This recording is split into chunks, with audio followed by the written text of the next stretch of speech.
Cricket chronicles with Chandresh में आप सबका स्वागत है। आगे बढ़ने से पहले सबसे दरख्वास्त है, चैनल को लाइक कीजिए, शेयर कीजिए, सब्सक्राइब कीजिए और साथ ही साथ नोटिफिकेशन की घंटी बजाइए। सेफ टू से कि अगर भारत को ये सीरीज 2-2 से बराबर करना है तो चमत्कार चमत्कार ही चाहिए होगा। अगर यहाँ पर वापस भारत जीतना चाहता है या जीत सकता है इस टेस्ट मैच में। कहीं ना कहीं आज जो फैसला लिया था भारत के टीम मैनेजमेंट ने कि हम सिर्फ 3 तेज गेंदबाज खिलाएंगे और 2 स्पिन बॉलिंग ऑलराउंडर्स को खिलाएंगे, वो फैसला आज भारत को भारी पड़ रहा है। और ये भारी इसलिए पड़ रहा है क्योंकि Bharat India ran out of bowlers है। मतलब बेसिकली आप 2.5 गेंदबाजों के साथ टेस्ट मैच में जूझ रहे थे, लड़ रहे थे। और शुरुआत आपकी अच्छी हुई आज चौथे दिन, और आपने 32 रन के और जुड़े थे। तब बेन डकेट 54 रन बनाकर प्रसिद्ध कृष्णा ने उनको चलता किया। राहुल ने एक अच्छा कैच पकड़ा स्लिप में। उसके बाद जो है ऑली पोप जो स्किपर है उनका विकेट गिरा। सिराज ने बेहतरीन गेंदबाजी करके ऑली पोप को 27 रन पर आउट किया। 106 पर 3 थे। उस वक्त भारत को अटैक करना चाहिए था, पर भारत के जो 3 मेन तेज गेंदबाज थे वो थक चुके थे और इतनी गेंदबाजी की थी उन तीनों ने, और खास तौर पर सिराज ने, कि कोई वहां पर मतलब लड़ाई करने का वो जज्बा तब उस वक्त नहीं था। उसके ऊपर से क्या हुआ कि वो हैरी ब्रुक वो 19 पर थे जब उन्होंने एक बॉल हुक किया, और हुक करते ही जो है वो वहां पर गेंद को फाइन लेग पर मौका था सिराज के पास वो कैच पकड़ने का, तो कैच पकड़ा उन्होंने। पर जैसे ही कैच पकड़ा उनको नजर नहीं आया, उन्होंने सोचा नहीं कि गेंद जो है वो उनकी पैर जो है वो बाउंड्री के वो कुशन पे लग रहा है। और उसके बाद क्या था, हैरी ब्रुक ने मार मार के गेंद का पुर्ता बनाया, और भारतीय बल्लेबाज गेंदबाजों के पास कोई जवाब ही नहीं था। उसके ऊपर से आकाशदीप बहुत थके हुए लग रहे थे, इंजर्ड लग रहे थे, टायर्ड लग रहे थे, फिट अनफिट लग रहे थे। और प्रसिद्ध कृष्णा रन पे रन दिए जा रहे थे, रन पे रन दिए जा रहे थे, रन पे रन दिए जा रहे थे। लंच के बाद और टी तक कुल मिलाकर भारत ने 153 रन दिए। 153 रन दिए भारत ने लंच और टी के बीच में। और उस वक्त ऐसा मुझे लगा कि एक बहुत सुनहरा मौका भारत ने गवा दिया इस टेस्ट मैच को जीतने का। दोनों ने मिलकर जो रूट और हैरी ब्रुक ने मिलकर 195 रन जोड़े, 195 रन जोड़े चौथे विकेट के लिए। और बड़े आसानी से जो है रन बनते जा रहे थे, बनते जा रहे थे, बनते जा रहे थे। आकाशदीप ने जो फील्डिंग एफर्ट भी किया वो भी एकदम साधारण। वो पैर से गेंद को रोकने गए और पैर जो है गेंद जो है फुटबॉल की तरह गेंद गई गोल की तरफ जाता है, उस तरह से बाउंड्री लाइन के पार। प्रसिद्ध कृष्णा की जबरदस्त पिटाई हुई। सिराज ने दिल खोलकर गेंदबाजी की। वॉशिंगटन सुंदर और रविंद्र जडेजा के बारे में तो कप्तान सोच ही नहीं रहे थे। ऐसा लग रहा था वो बस जो है ऊपर वाले के भरोसे थे कि ये 3 तेज गेंदबाज जो है वो गेंदबाजी करते रहेंगे, करते रहेंगे, करते रहेंगे, और अंत में जाकर हम कुछ जीत हासिल कर पाएंगे। इस तरह से यहाँ पर जो प्रदर्शन किया भारत के तेज गेंदबाजों ने। 301 का स्कोर था तब हैरी ब्रुक एक गलत शॉट मारकर वो आउट हुए आकाशदीप की गेंदबाजी पर। आगे आए, एक शॉट मारा, गेंद ऊपर गई ऑफ साइड पर, बल्ला एक तरफ गया, गेंद सिराज ने बढ़िया आसान तरीके से कैच पकड़ा। और उसके बाद जो है गेम थोड़ी स्लो हो गई। 332 के स्कोर पर जेकब बेतल का विकेट गिरा। वहां पर प्रसिद्ध कृष्णा ने उनको चलता किया, क्लीन बोल्ड किया। और फिर 337 पर उनके शतक मारने के फौरन बाद जो रूट का विकेट गया, और उसके बाद जो है गेम थोड़ा स्लो हो गया।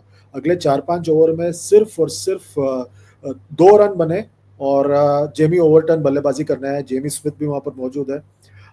टेक्निकली स्पीकिंग इंग्लैंड के पास अब सिर्फ 3 विकेट हाथ में, क्योंकि क्रिस वोक्स के कंधे पर चोट लगा है। वो पहले इनिंग्स में बैटिंग नहीं किया था, पर वो आज खेल समाप्त होते होते वाइट्स में थे, ड्रेसिंग रूम में, हाथ में बैंडेड था और वो स्लिंग में था उनका हाथ। वो तैयार थे बल्लेबाजी करने के लिए अगर जरूरत पड़े तो।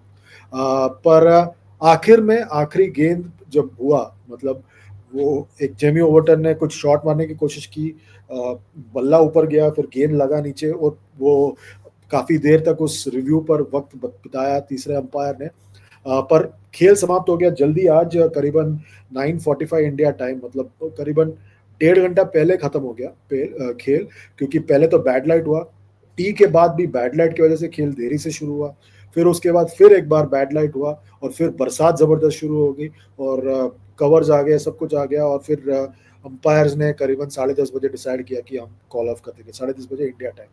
आई थिंक वो खराब डिसीजन था, क्योंकि उनके पास मौका था, क्योंकि उस फैसले के बाद जो है वहाँ पर धूप निकली है, धूप खिल रही है, और वो खेल वापस शुरू हो सकता था। पर चलिए, अंपायर्स ने भी फैसला कर लिया कि कल 25वें दिन इस सीरीज में हम सब फिर एक बार मौजूद रहेंगे, और इस जबरदस्त सीरीज का एक नज़ारा देखेंगे।